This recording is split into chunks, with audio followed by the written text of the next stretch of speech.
And that rain's gonna come, and then it's gonna go.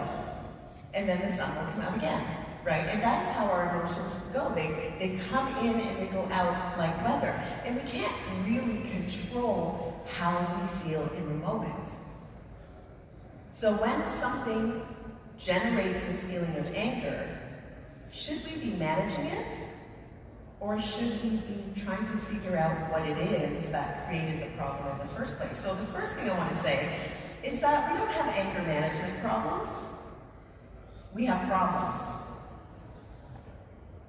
Those problems make us angry.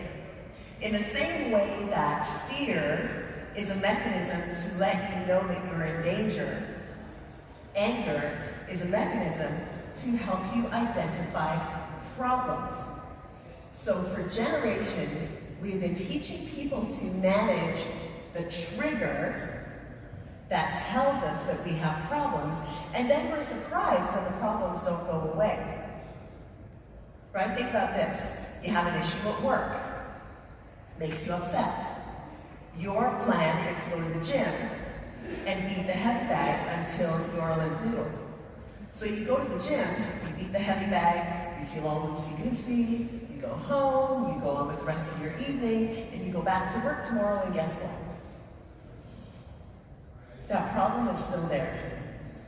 Because you've been trying to manage your anger instead of resolving the problem. So what I want to do is I want to teach you how to recognize, regulate, and resolve that problem, right? So you recognize the problem, recognize the emotion, you regulate the emotion, and you resolve the problem.